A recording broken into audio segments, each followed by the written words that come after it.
Hey, and welcome back to ZÁY SHEEN Webisodes, where we explore the stories and ideas shaping the future of sustainable fashion. I'm your host, Tafreed, the founder of ZÁY SHEEN, a brand built on belief that elegance and sustainable belongs in every thread. Today, I'm excited to introduce a guest whose journey is anything but ordinary. Dr. Heather Masson-Forsythe is a PhD biochemist and biophysicist turned science communicator, policy analyst, and now a co-founder of a sustainable fashion startup. From going viral on TikTok as a creative science storyteller to serving as a science and technology policy fellow at National Science Foundation, to leading Communitique, a new clothes swapping app designed to fight fast fashion. Heather's work connects science, creativity, and activism in a remarkable ways. In this episode, we'll explore how a researcher who once earned her PhD is now reshaping sustainable fashion through innovation and community. Together, we'll dive into the environmental cost of fast fashion, the role of creative communication in sparking change, and how practical solutions like clothes swaps can empower people to live more sustainably. This conversation is all about bridging worlds, science and style, creativity and activism, personal passion and global impact, and I promise you'll walk away not only inspired but with tangible ideas on how make your wardrobe part of the solution. So let's get started. So, yes, thank you so much, Heather, for joining us here on the ZÁY SHEEN Webisodes today. Thank you for having me. Oh, it is a pleasure, and it's gonna be a great conversation, I'm sure about that. And all the topics that we have to discuss today are gonna be awesome with all the knowledge and your experiences. It's gonna be something unique that we never did on our episodes before, because every guest come up with their unique qualities, unique experiences, and unique knowledge. So it's gonna be just awesome. So yes, please introduce yourself to the audience, and I would love to know more about you. Yeah. My name is Heather Masson-Forsythe, and I am the co-founder of Communitique, which is a new social meetup app for clothes swapping and donating clothes.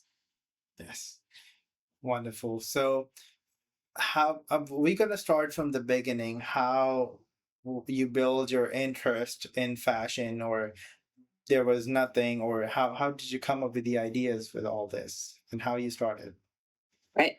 So I started this a couple of years ago with my wife, who's an engineer. And my background is actually in biochemistry and biophysics. I finished my PhD in that a couple of years ago. But my background is not necessarily in the sustainability space. I studied COVID-19, and before that, I studied cataracts and aging, lots of different things, but I taught a lot of biology classes, a lot of biochemistry classes, a lot of overlapping concepts.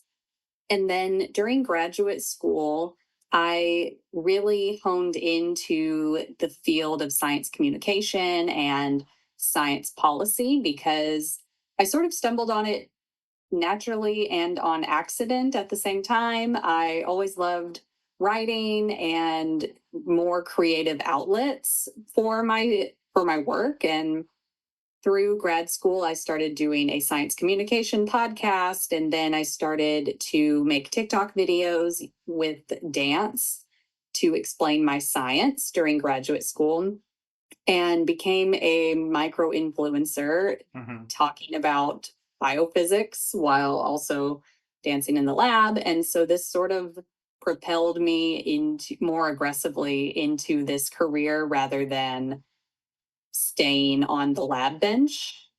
So after my PhD, I ended up joining the US National Science Foundation as a AAAS Science and Technology Policy Fellow. And what that essentially means is that this other science agency funded me to go work in the government to do what I did was work on storytelling and impact analysis of the federal government grants and investments that we make into scientists and mostly in the US. NSF is the main funder of US research, but also in other countries as well. And so I spent the last 3 years there, among doing various other things. Okay. I spent a lot of that time thinking a lot about how scientists make impact, how they actually take the knowledge that we have and what we learn and turn it into products or services or meaningful applications that cross this barrier of research to their community and or a larger community and make some sort of other impact. And so all of this is bubbling in the back of my mind while working on this. Mm-hmm.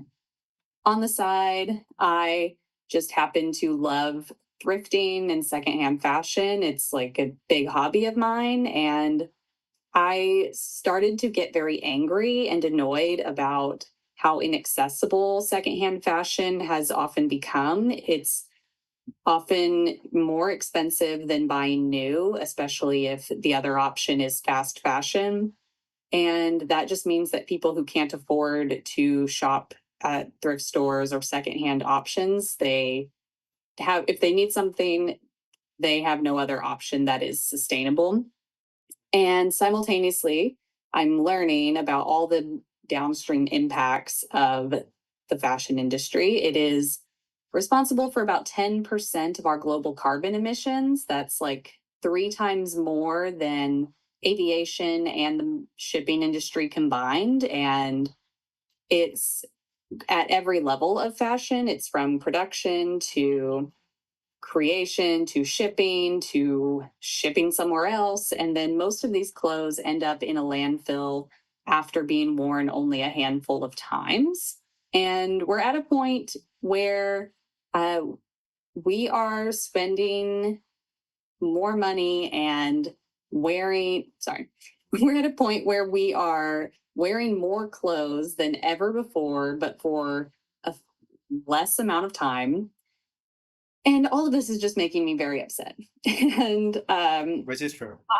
yes, so all this is happening, and it occurred to me that we don't really need to have this middle ground of space where people are donating clothes for free out of the goodness of their own heart, often thinking that they are going to get these clothes to someone in need. Right. And the reality is that people who really need secondhand clothing, they it is not accessible. For example, I have been poor, very poor for the majority of my life. It's not until maybe the last few years that I have been able to really buy whatever secondhand fashion I want. And I only had new to me clothes whenever they were given to me by friends, by family members.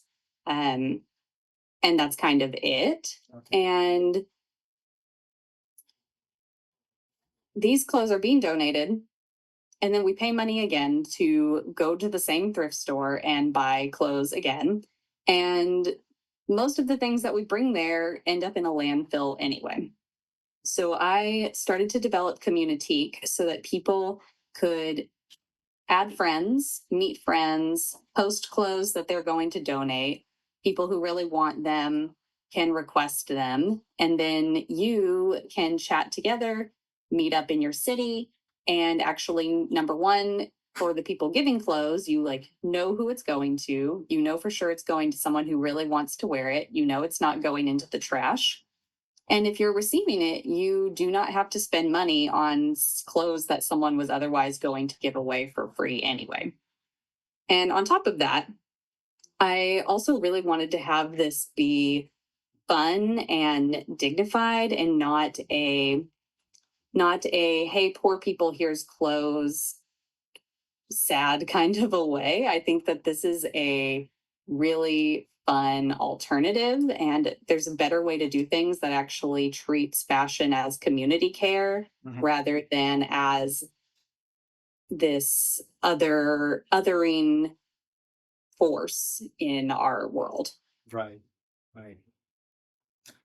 Thank you so much, Heather. That's kind of an intro I was expecting when I asked you the first one to introduce yourself. And I didn't want to cut you off because you would just keep going and you start from the starting and end what you're doing right now in the present. And that was amazing. I mean, whatever you're doing with Communitique is Yes. absolutely amazing. I mean, it's such a unique idea and it's just awesome. We definitely gonna talk about that more. I have so many questions and whatever the things we have already discussed, we're gonna be going more in depth, and so people get to know what amazing thing you're doing, and how it's actually making a positive impact on the planet and people lives, because both of them are getting safe. People can save their money, and of course the planet is not being getting more waste because we are repurposing, clothes swapping, and donating the right way that as it should be. So thank you for that, but I'm going to start from the very first thing that you started with, by the viruses. So I'm curious to know. I was about to ask when we had an intro call, but I said let me save it for the podcast. How do you do research on viruses and find out what it is about, where it comes from, how it's gonna impact our people lives, or how bad it is, or there are good viruses too. What is that about? Sure. Hmm. So that depends on the level at which you are studying the virus. Okay. So for me, I was studying them at the protein level. And for those who haven't been in a biology class in a long time, proteins are the final stage of what is built off of the DNA or the RNA genome of an organism. So Thank you for you have telling me that too. I didn't know about that. yeah. So you have like we all have all of our DNA, Okay. for example, and viruses also they have their own DNA. Okay. And or actually they have well, okay. Some of them have DNA, others have RNA.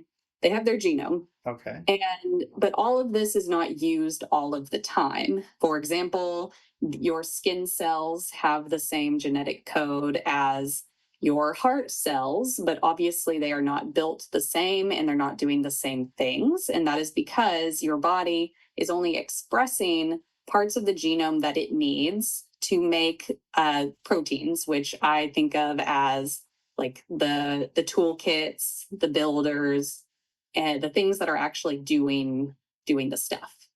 And so these are what are typically targeted in developing a drug, for example.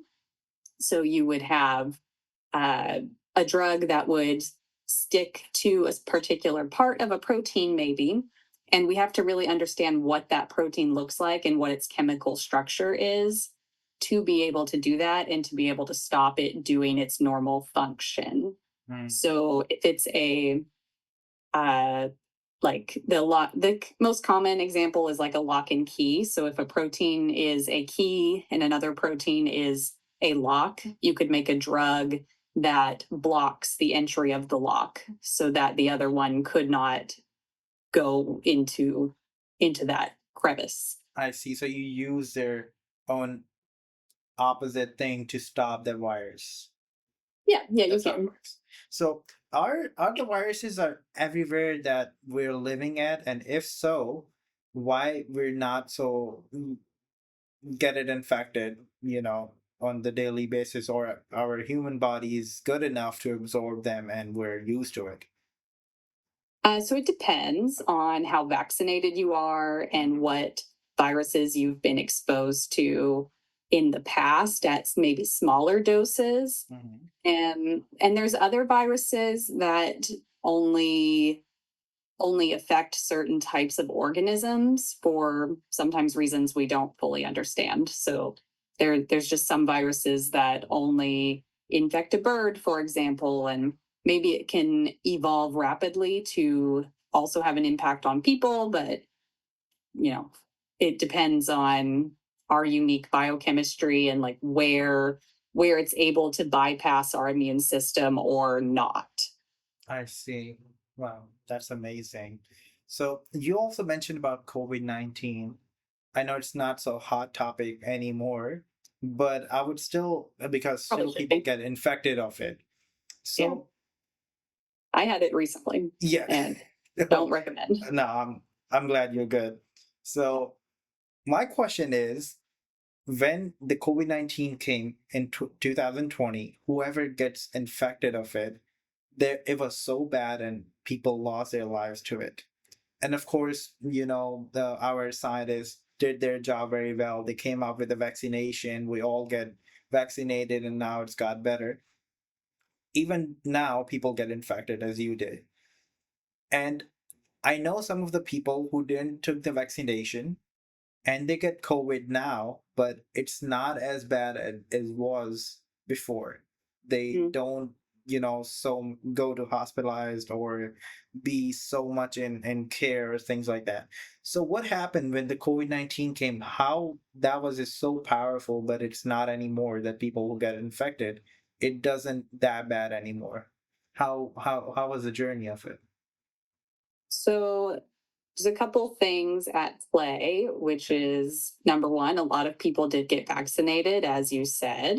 Mhm. And number two is that just several other variants have come out of COVID-19 that have different effects, maybe to different varying extents on some people more than others. Okay. And I think also there is an element of people who have gotten it or even gotten it more than once.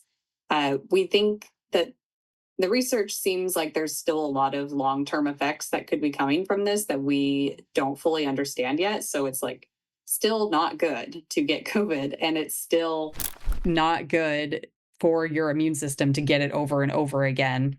Yes. But it can help in the broader community level uh, amount of transmission, because if you are getting it and maybe you don't have as much virus built up inside of you that you're coughing up on more people, I see. then that is like that type of variant would be less harmful for spreading than another.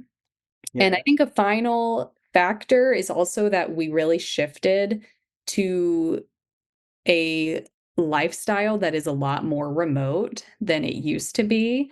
Even though, like, yes, I still do see people again more in person, but a lot of my work is virtual. I don't have to go outside and interact with large groups of people every day. And I think that's the case for many, many more people now post COVID. yeah. After COVID, this industry, the remote industry, boosted a lot, and a Yes. lot of more actually offices or companies do offer people to work from home. Mhm. So two questions came out of it. First is about the vaccination. I'm going to ask of the COVID because I have no one to ask for, so but now I got you. I'm going to ask all the questions that people or we discussed before in the past. People say when they get the COVID vaccination, it reacted on them on a bad effect. I mean, some people say we started getting rashes after we get the COVID vaccination, even now and then. Some people say we start having the hair loss problem. Some people say this and that. Is that true? Is that because of the vaccination could be possible? Or is just a thing that it started, but they're blaming the vaccination? I think the second one is more likely most of the time.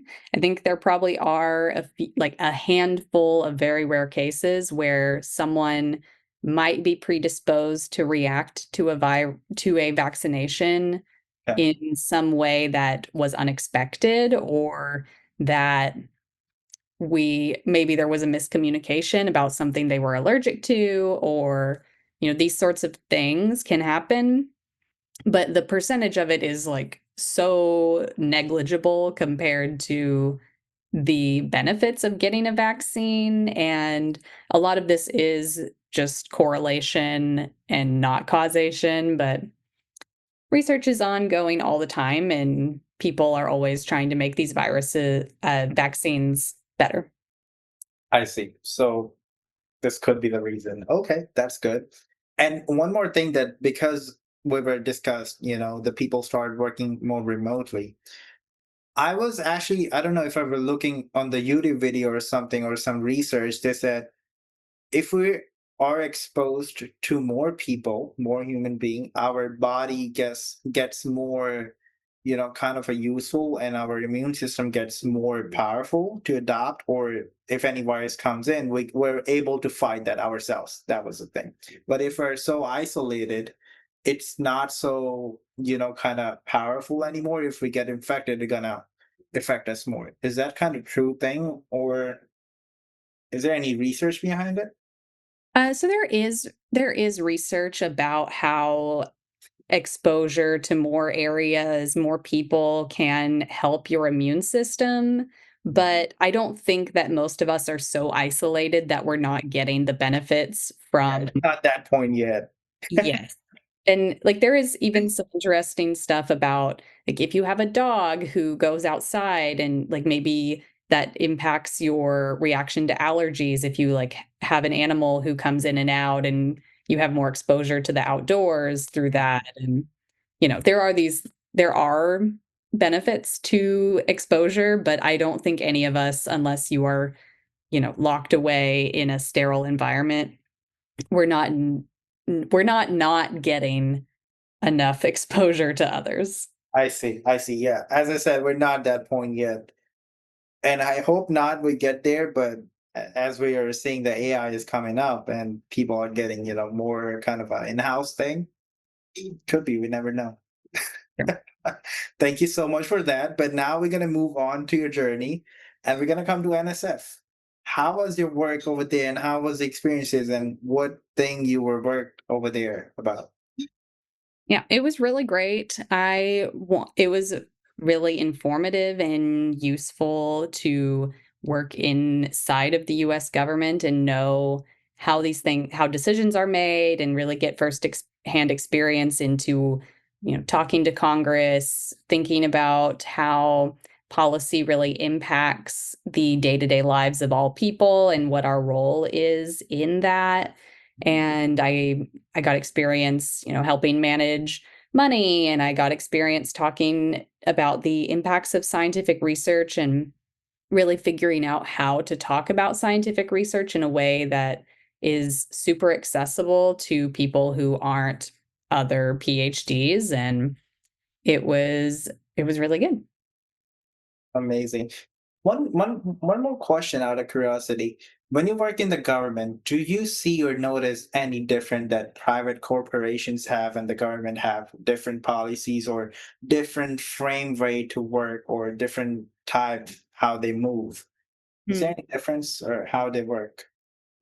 In my experience from my own work and from my network of friends, I really think that government workers are super, super hardworking, way more than anyone in industry. And they do so for such fewer benefits. And even, I mean, now they're like actively being tormented and funding cuts and benefits are being cut and people are being kicked out of buildings and people working in the government really care about the work that they're doing. And particularly, I think I can speak for the scientific agencies and my interaction with them when, like, I say, like, everyone I ever talked to, they really valued the mission. They were doing so much work to make sure that the US tax dollars were going to research and information that was valuable. Mhm. And it's one of the best investments that US taxpayers make. It's the reason we have the internet. It's the reason we have chips that power like every phone. It's the reason we have all kinds of random things like Google, Duolingo, a million other things that have origins in scientific, fundamental, government funded research. And I think that that mission is really big and really good. And private sector also, they have good missions often, but I think that there's a certain level of like sacrifice, Okay. or you know there's a certain level of like, we're doing this work for the passion in the government Mm. and for the mission, versus in larger tech companies, for example, plenty of people would take that job for the sake of the paycheck. career growth and making more money, especially the companies, of course, doing the private label and all that. Yeah, that's actually wonderful to know about these things. Yeah, definitely. I think you guys are more passionate because you're getting fewer benefits and working more hours, pouring your more energy into the things to make it more perfect and make it more better for us. Definitely for us. That's amazing. So now I'm gonna move more forward towards where you got your interest in your sustainability, and how did you find out? I mean, how the thought came into your mind that people are wasting clothes and people are consuming too much. Yeah. I care about sustainability a lot and have for a long time because I live here on this planet and I'd like for it to still be here.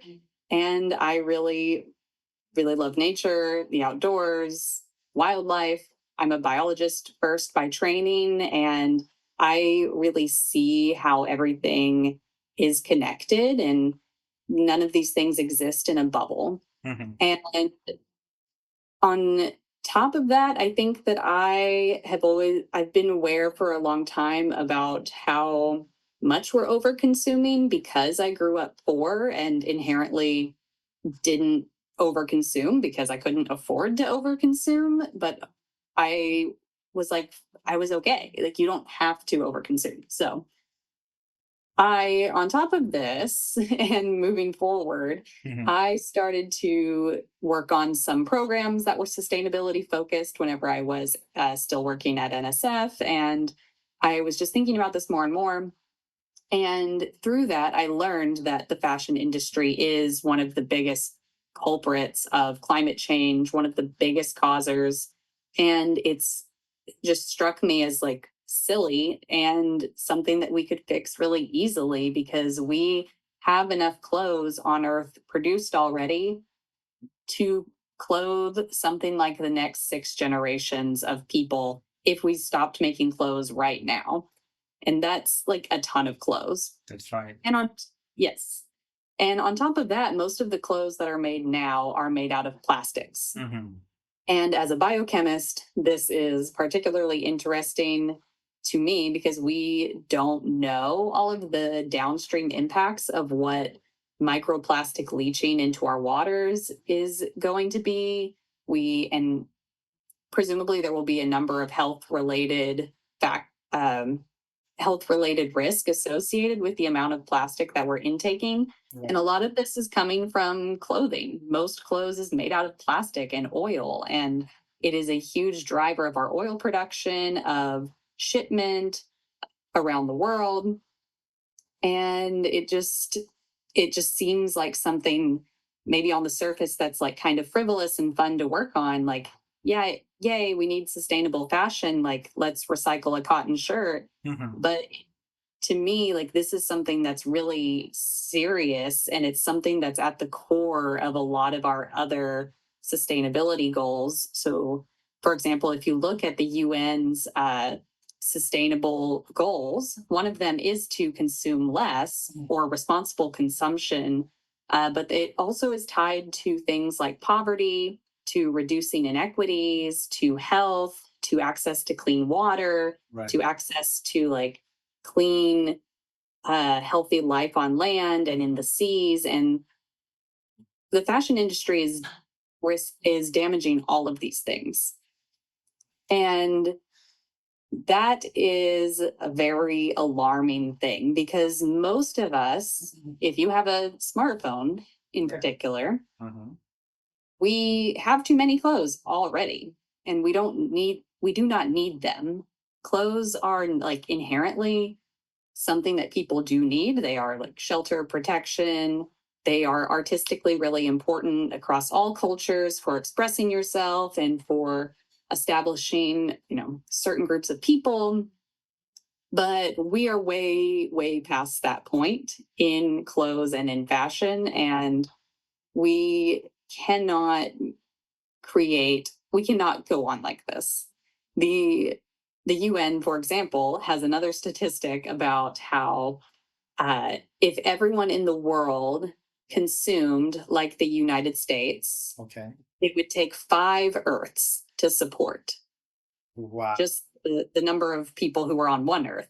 And we do not have 5 Earths. We do not even have Earth plus Mars. We do not have like anything else. We Wow. have this. And here we are. So I just think that we have to start being circular in our fashion consumption, or we're going to. And why you think? Because I didn't know about that research, but that's a lot. I mean, There's a lot. what do you think trigger people nowadays? And I don't think that's the issue we having 100 years ago. It just started like a few Yes, this decades is ago. relatively new. Yeah.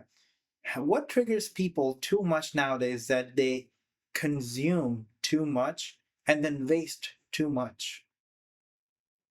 I think one big driver of it is the marketing of fast fashion and the abusive human labor issues that are underneath all of that that make clothes so cheap. Like, you should not be able to buy a shirt for $3 that has been shipped across the world, made. All clothes are handmade. There's no such thing as a machine that magically creates an item. Right.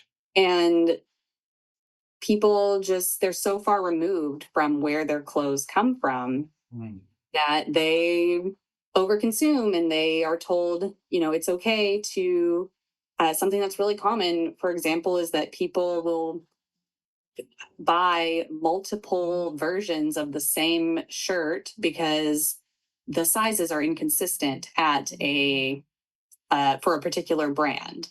And it's so cheap, you might as well buy 3 of them, and then you just throw away the 2 that are not the best size for you.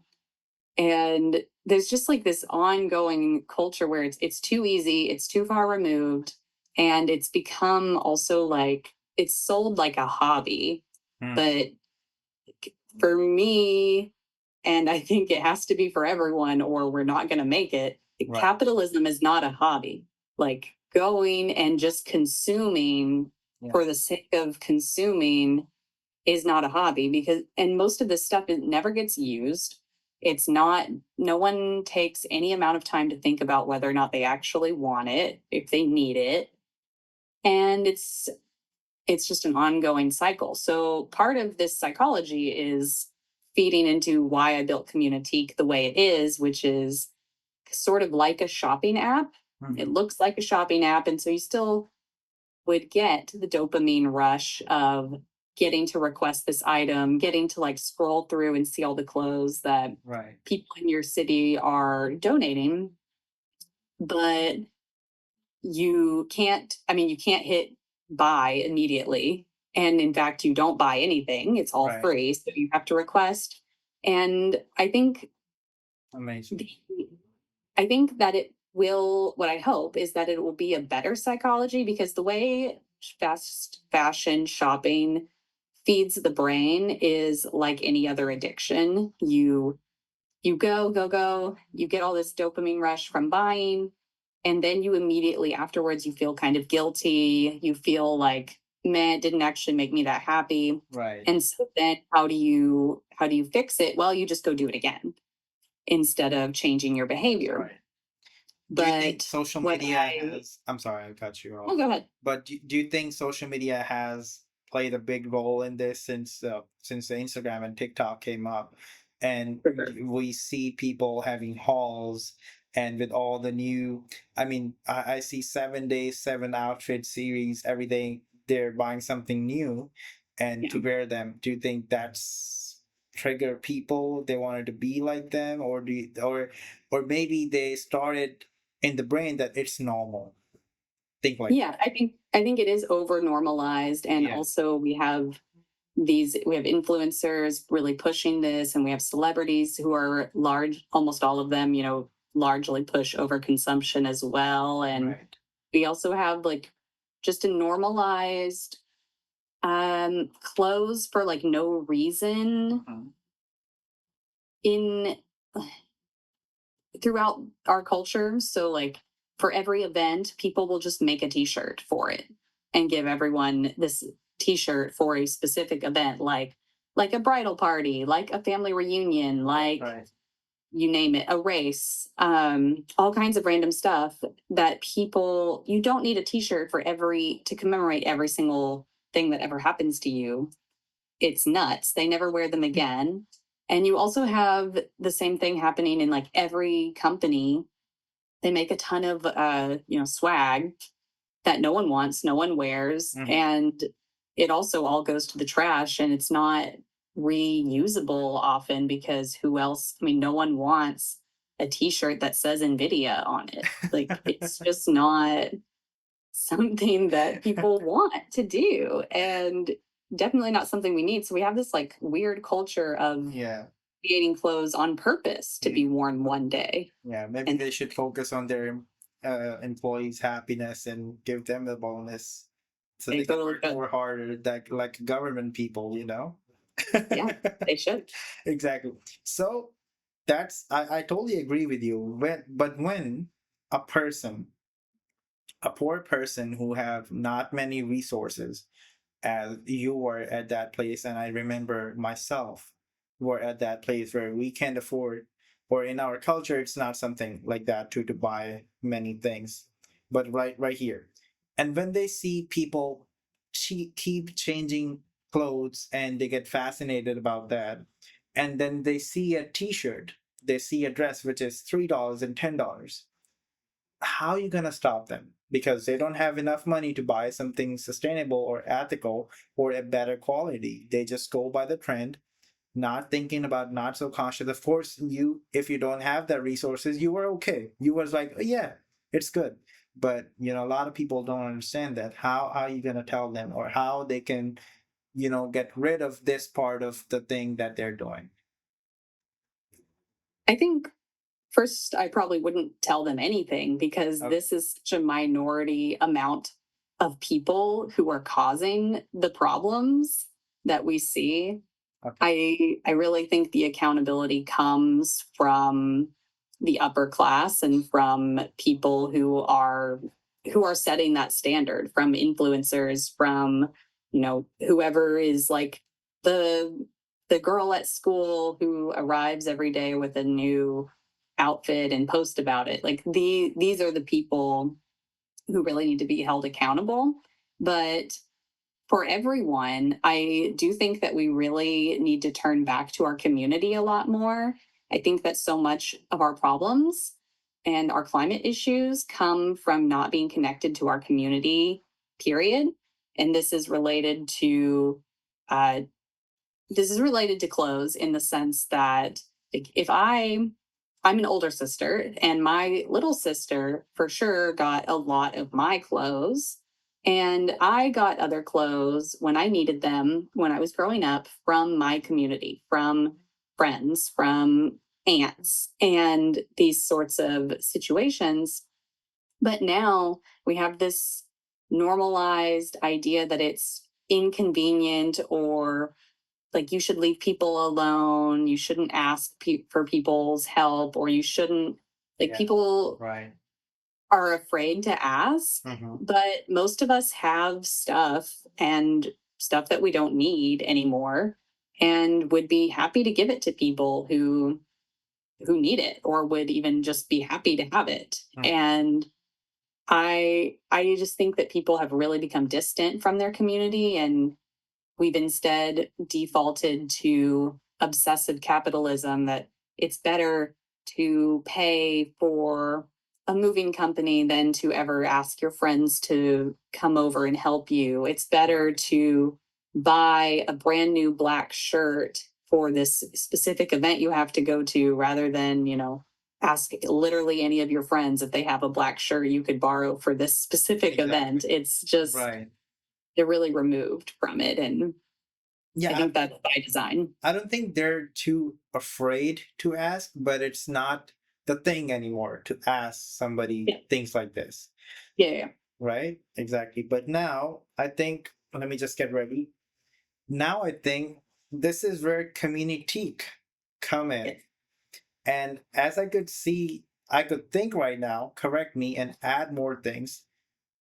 You are solving a waste problem. You are solving repurposing problem. You are solving the clothes swapping problem. You are solving um what is that? What else? Like like a thrift. It's kind of thrift too, but you don't have to pay for that. These are four things that come into my mind, and of course there are more things that you are solving with just one type of idea with Communitique. That, and it's so accessible. You don't have to go any far away. It's just in your own city. You just, I mean, tell us more about it, how it works, or maybe you can just put your zip code in and you can see where the people are more who are interested to do all these things. So Yeah. please. Yeah. So when you join Communitique and you download it on Apple or Google Play, or you can also use it on the web app, Yeah, you you can just, join. I'm sorry, you just launched the app, right? You said? Yes, Exactly. the app It's is more only about, convenient now. There's no excuses anymore. yes, yes. There's Right. only about 3 to 4-ish months since we released it. Yes. And I'm really excited about it. And Me too. the way we're growing pretty fast, and I'm really delighted by how excited people are. I'm not surprised of that. Yes. They should be. But as you said, it works in your city. So this is the growth and scaling challenge that I have right now, is that we have thousands of users on the app, but the app works where you can only see others in your city. So you people are joining and they're like, well, where is everyone else? Like, you have to start, it's community driven. And you can share with your friends or other community members. You have to tell other people about the app. But there are some hubs that are starting to get a lot more traction pretty fast, and some of the bigger cities. But yes, so you join your city. You can actually join up to 2 cities. So maybe you live in one, but you work in another, or your kid goes to school in another, etc. So you can join up to 2 cities, and you post clothes that you are ready to donate. And then you select a few filters, and the filters allow other users to filter it down as your city's virtual closet starts to get really full. Then these filters will be a lot more useful. So you can filter by like style, so like casual, formal, kids wear, we even have pets. And then you can filter down by size and some other filters. So you upload these pictures of these items, and then someone else will go on the app. They see the other things that are in their same city, and they will request the item. When that happens, you'll be notified, and you can choose to accept it.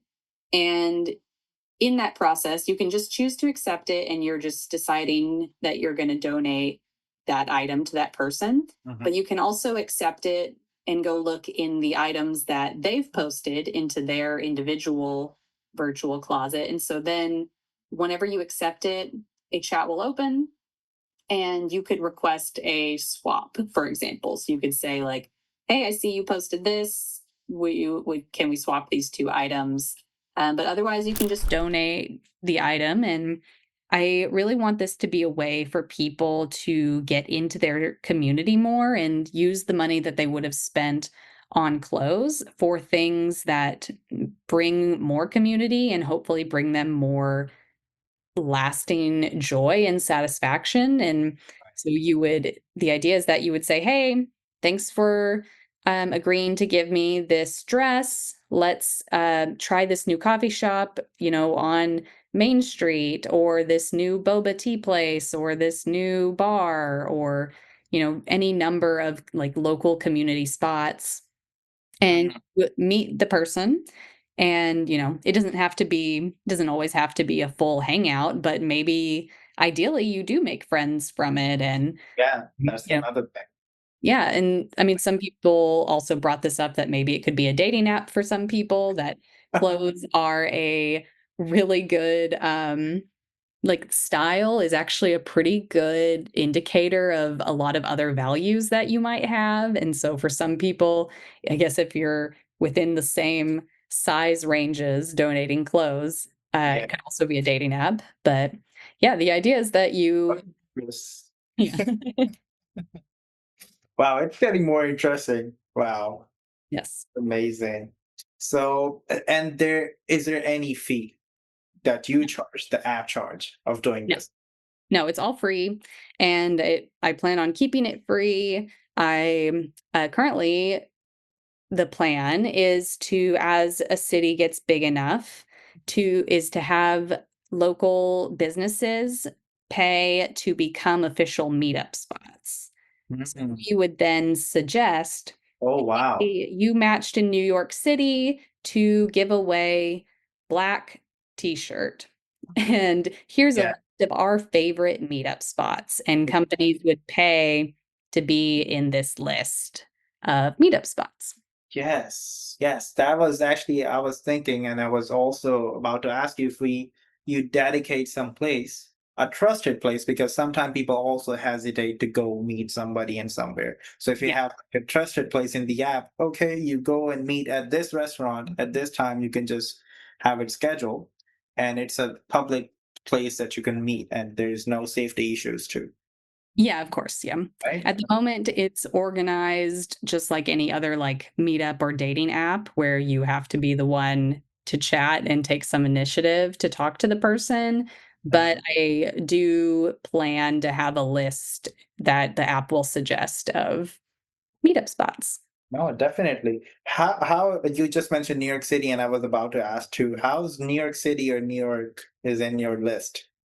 Are It people are we nice to you? We're New York still City is growing. Yes. okay. We have users there, and we're actually going for New York City Climate Week in about a month, and Oh, we're gonna host nice. an event there.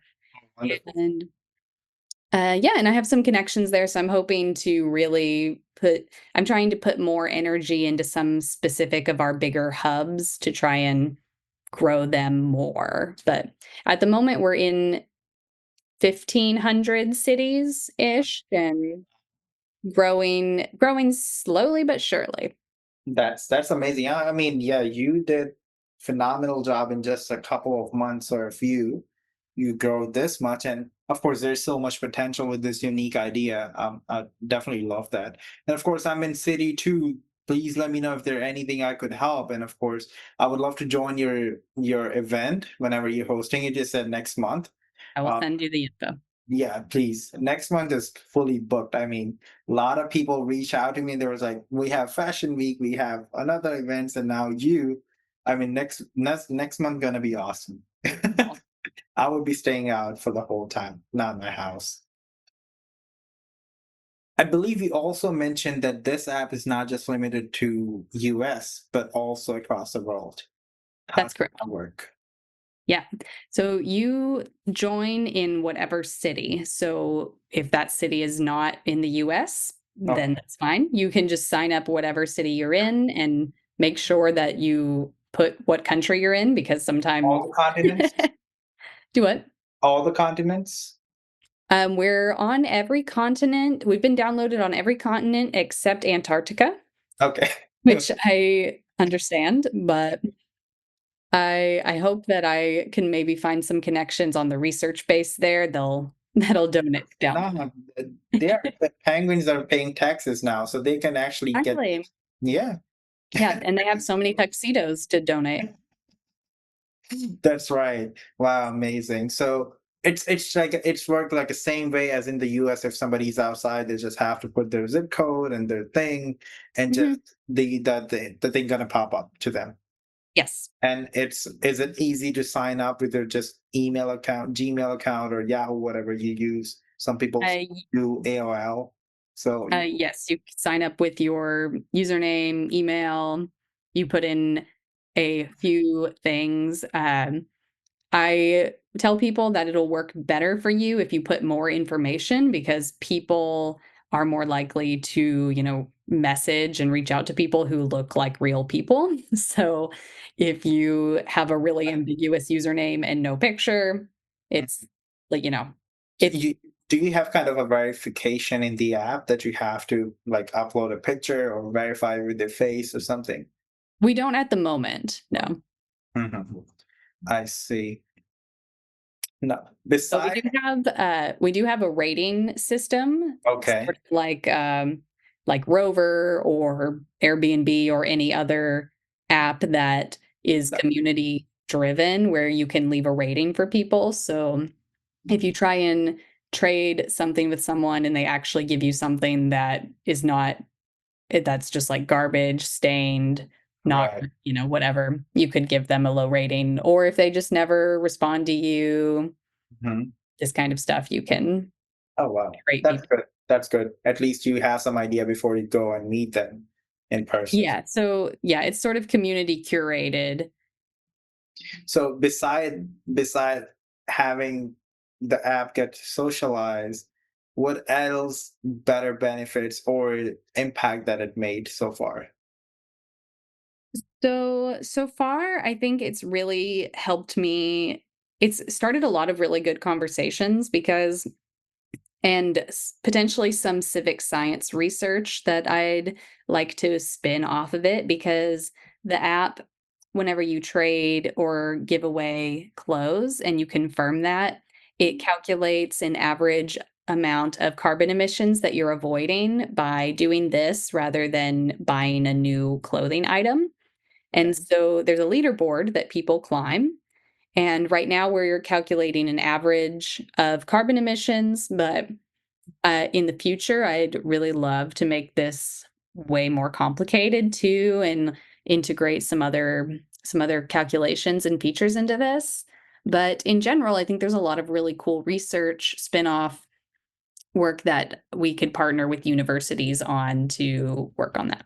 And do you also have integrated or in the future you're going to be have focus on education too, putting in the app? Like people can learn more about and be more, conscious and move. Yeah. Yeah, so I do send out emails pretty regularly associated with the app to all of our users about about fashion policy, Mhm. about sustainability, about other general information, and also on the social media channels, we share some of this stuff as well. So I think having the sustainability leaderboard and just an awareness of the fashion industry and put in front of you more practically is really beneficial. And I have several talks coming up as well with like several different audiences to work on the education element as well. Amazing. And I don't know how, and that's why I'm asking. Did you integrated your past experience in bio and all the PhD that you did into this app? Is there any way or how did you do that?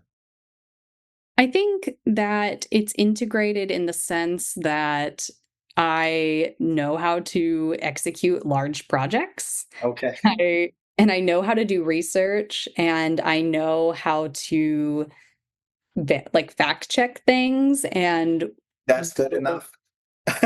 yes. So I think um there's a lot of spillover from my work in the government as far as like project management and understanding research that's not directly my PhD research, because when I was there, I was working on in the computer science space, actually. So there's a lot of tech and computer science work that I learned through that time that Um, I feel like I'm applying now in my work.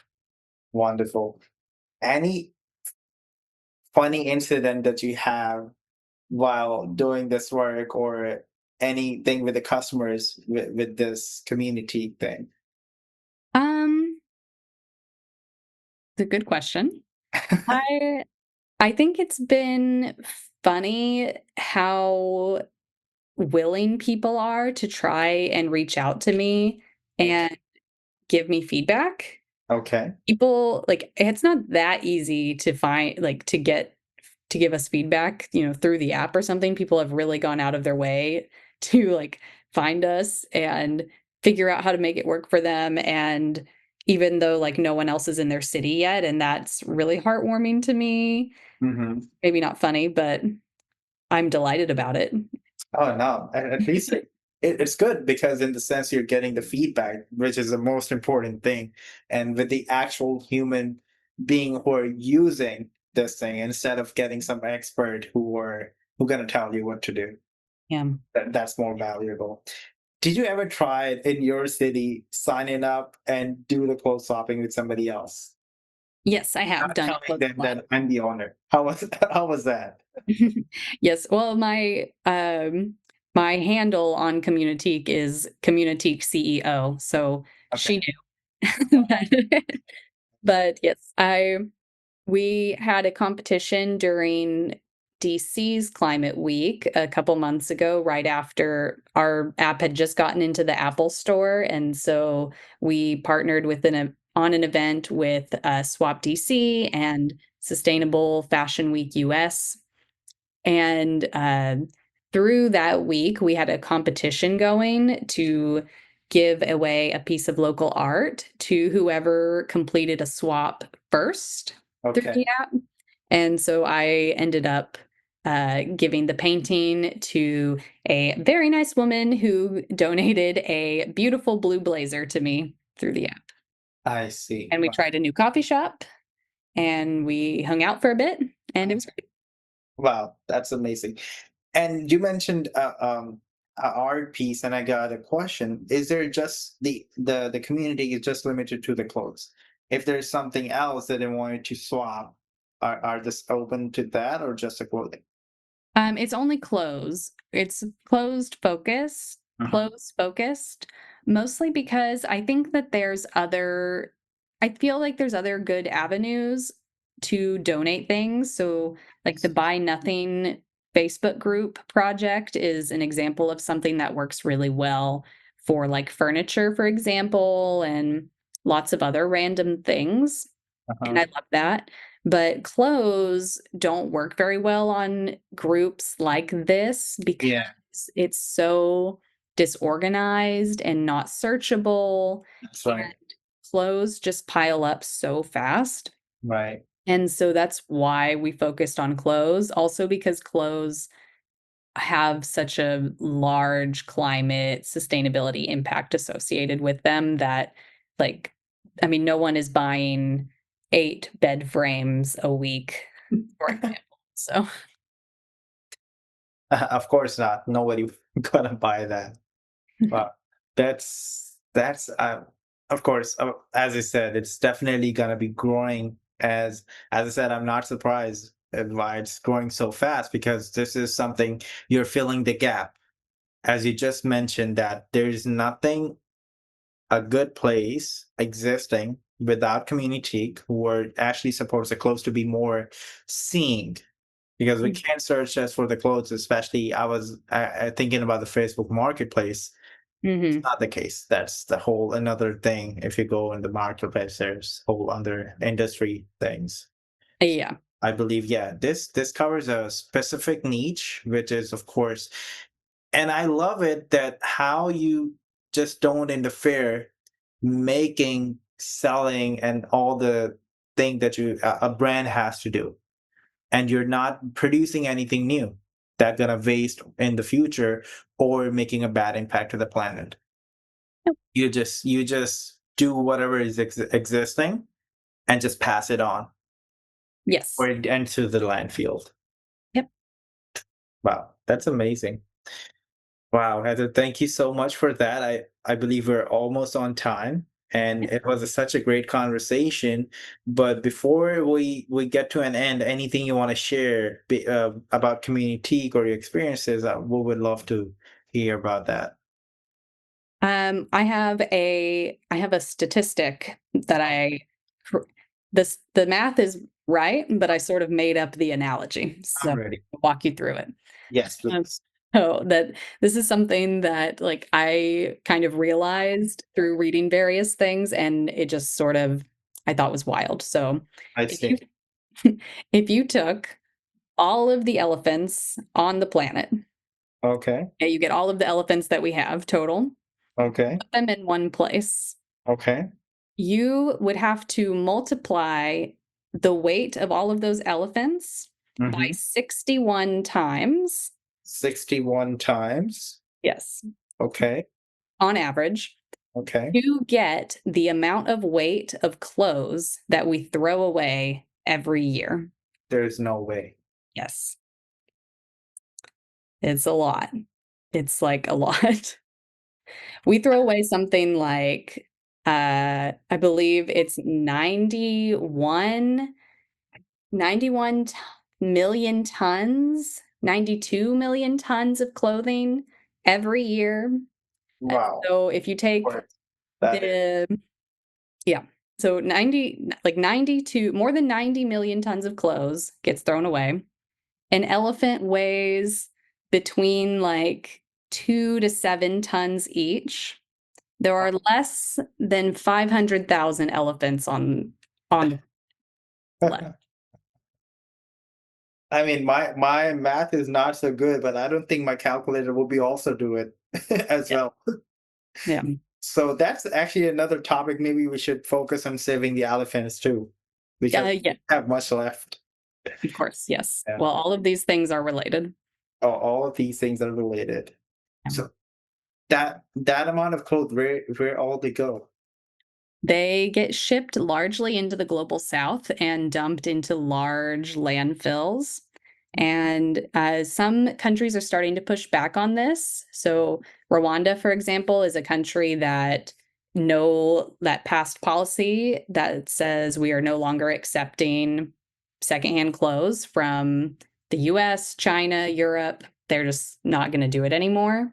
Mhm. And other countries could push back more in that way as well. But I think more effective policy would come from the countries that are actually generating this waste in the first place. For example, France has some really good policy that they're working on pushing through and finishing, which includes um, blocking advertising for fast fashion.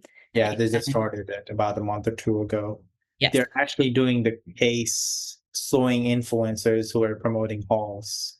You know Oh, that? yeah. Yeah, yeah. Yeah. They took the step. That's great. Yeah, maybe we I should. think we're at a turning point. Yeah, hopefully soon.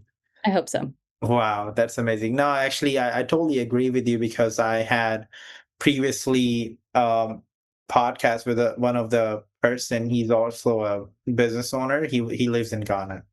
He was Mm, telling me all the stories and how the beaches are there are totally polluted with all the yeah, clothes, and for people actually died and dying because of fast fashion. It's totally. not just we created at that point, we made the pollution, then we shipped it out, carbon emissions, waste, exploiting workers, and then when it's about to end, it also end people's life. Yeah. So the thing, I don't know how, it's not so positive, I would say. We have to, we need to work on this a lot. And it's not an easy job. Of course, there are big corporations who are actually working on this, so they actually have to make a move Yeah. or be more sustainable and ethical. Yeah. But I do think something I'm really trying to get across with Communitique is that we have a lot of power in our communal efforts. Mhm. Like, yes, you not buying one shirt doesn't change the world, but if a million people don't buy a shirt, it does. And so I hope that people, as they join, they'll be able to see the carbon emissions avoided build up in like their communities and also like the global scoreboard that will be there and these other factors like we're not in the US, we are not in a place right now where we have an administration or policymakers who value science or who value sustainability. And we don't have time to like wait for that to change or get better. So I think that we don't have to wait for like a magic pill or device to fix all these problems. We have a lot of technology and a lot of power in our own collective efforts that we can push to do. Of course, no, that's the main reason that we started Zayshin Webisodes, because people has to be aware about these things. It's not something that all the government people have to do it, or the big organization has to do it. It has to be starting from us. One person do it, of course, that make a change that counts. Even if one person do it, but if a million people doing that, it's a huge impact. It's a big movement that gonna make a huge impact and huge change in the industry or in the world. Of course, we all have to come together. That's the thing, right? Correct. Thank you so much, Heather. Thank It you. was a pleasure Yes. to meet you and have this conversation and get introduced with such an amazing idea, that the thing you're working on, Communitique. I actually practiced 5 times before we started the podcast, so I just don't mess with the name. Oh, yeah. It's like I it mean, is a little hard. not Like hard, but it's just me. So it's not hard. It's just a simple thing. So wow, that is amazing. Thank you so much for your kind words too at the end, and hopefully everybody would understand and work towards it and make a world a better place to live. Because there's one quote I heard, I don't know if you heard that or not, but I always say, the earth is not going anywhere. We are. So so we have to do something about it. The earth has seen all the mass destruction for billions of years and still here. The yeah, people are gonna be the one who have to face the consequences, right? sure. Yes. So I thank love you that. very much. Yeah, of course. Yes. Thank you so much to you and all the people who joined us here on the Zayshin episodes and other. And it was such an amazing conversation, and as always that we do. And of course, we're looking forward to have more, maybe some new ideas come up, or maybe next month, hopefully we could meet and, we could do something about it to promote this thing and to get to know more people. Thank you very much again. Yeah. Thanks for having me. Of course, everyone have a good day. Bye-bye.